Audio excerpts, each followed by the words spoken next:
Good morning, Hamilton friends. We're going to be creating a project today that has to do with tracing and overlapping. I have a way for us to differentiate it for kids who are older or younger to make it a little more challenging. Or simpler for kids who are younger and just starting out. So what you'll need for this is 10 objects to trace. So I've got I have a spoon, I have one of my kids' toys, I have, or my only kid, but one of her toys, a yogurt cup, I've got a pencil sharpener, a quarter, a little magnet, this is like a ceramic little square dish, I have a flashlight, a comb, and my shoe. I think that's 10, right? Yeah. So I would just collect things around your house that are, ask permission to be able to use them, but things that are all different sizes. If you're a little bit older, I would say, look for things that are a little bit more challenging for you to trace. And then for my friends who are younger, you can look for things that are more standard, like a yogurt cup is a simple shape to trace. And then you'll need a pencil and some coloring supplies. So this is my first example. And for my friends who are a little bit older, I'm going to show you how you can overlap objects after you've traced them kind of all together. And that way, it kind of makes your brain think what lines do I need to erase in order to make something look like it's behind something else or in front of something else. So we're going to practice that. For my friends who are maybe a little bit younger, this is my example for, actually, I think it's good like this. So that way when you're tracing stuff, you kind of just leave all the lines and then you can kind of color in each section a different color, and that also looks super cool. So it's up to you on which way you'd want to do it, and like I said, it's going to be challenging depending on the things that you would like to trace. So I'm going to have you guys use a pencil, but I'm going to use a Sharpie just because I do think it's easier for you guys to see.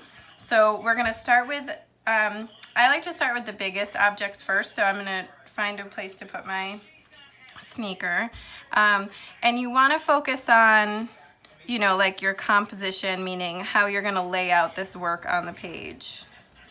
So don't stress about tracing and whether or not it's perfect, just kind of do your best, and if you need someone to help you hold the object down, you can do that, and you can always kind of adjust things when you're done tracing them. So oops, see that? No biggie. And if you kind of push your pencil along the edges of things, you'll get I got these nice little bumps. Then let me go for the comb. So I'm just gonna let my Sharpie kind of go into each little bristle, but I'm not gonna go all the way down.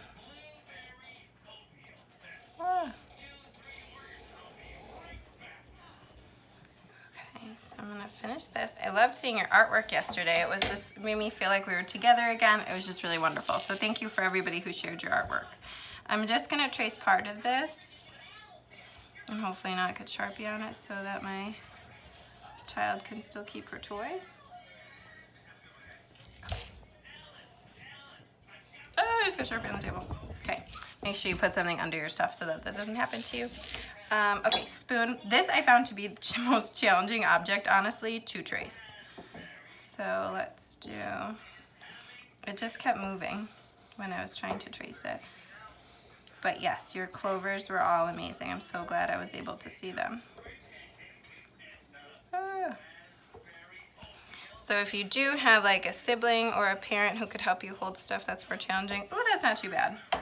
I gotta figure out what I can maybe do with this sneaker. Oh, you know what, maybe I'll do this. So what I'm gonna do is place my heart here to try to fix kind of where I made a little oops with my sneaker.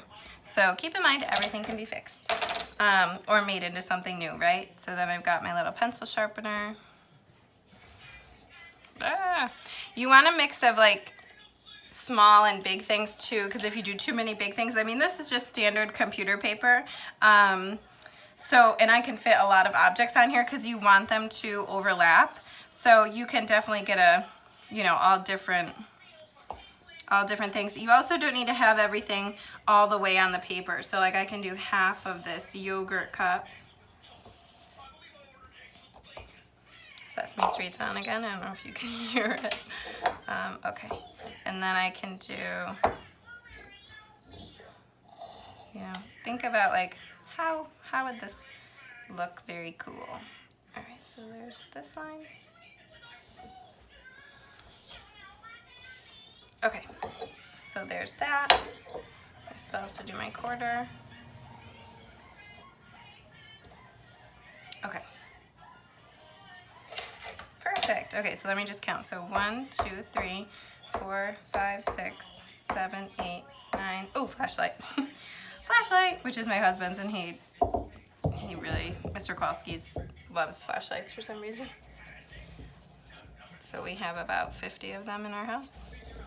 Yay, okay. All right, so I've got 10 objects on here. So for this we would just work on like coloring these in. If I had drawn these in pencil, what I would do is pick like a black marker, black crayon, black colored pencil, or something like darker, and just outline your lines because it makes it a lot easier to see. So when I go to color, what I would do is I will kind of just outline where I'm going to keep this color, and I want to stop before I go into another space.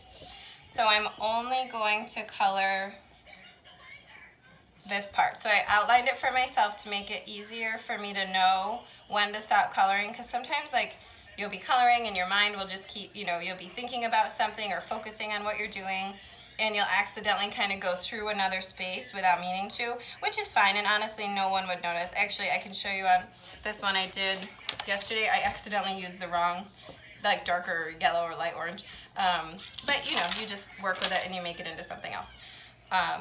So no worries there, but just to help you, I outline everything before I color it.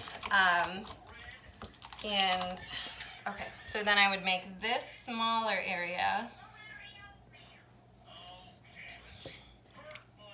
and then let's do this color for this bigger area. So as you can see, I'm going to color each area a totally different color. I left the background blank, but if you'd like to color the background like a solid color, that's fine.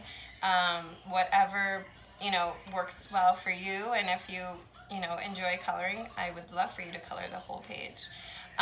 Some more challenging things to trace if you're looking for things are like figurines, like toy figurines, jewelry, and things that are just like a little bit smaller and easy to kind of move.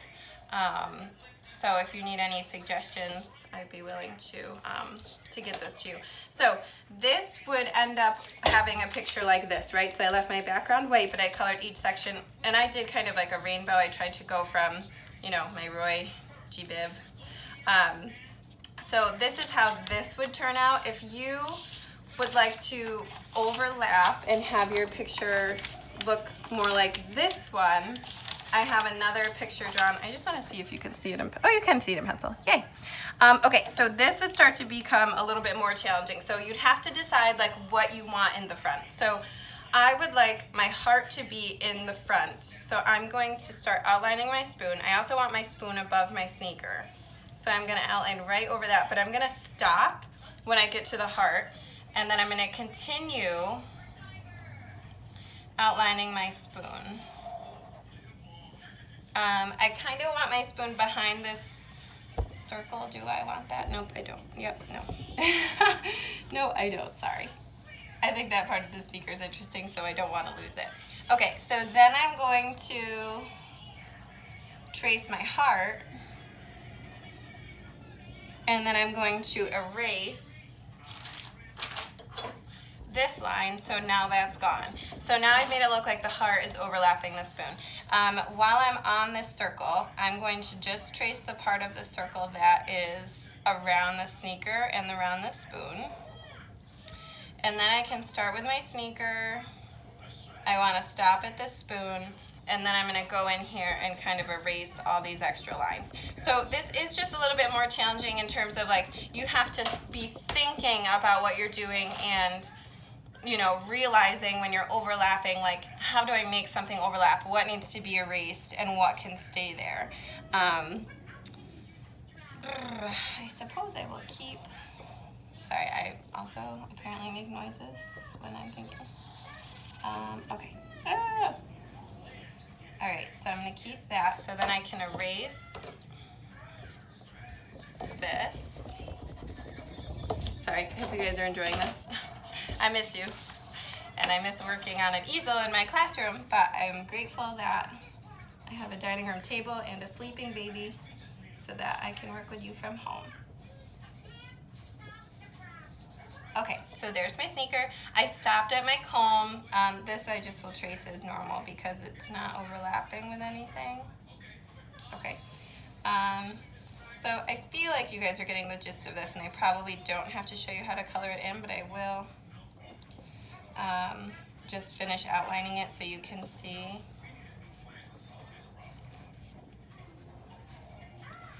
And then let's see.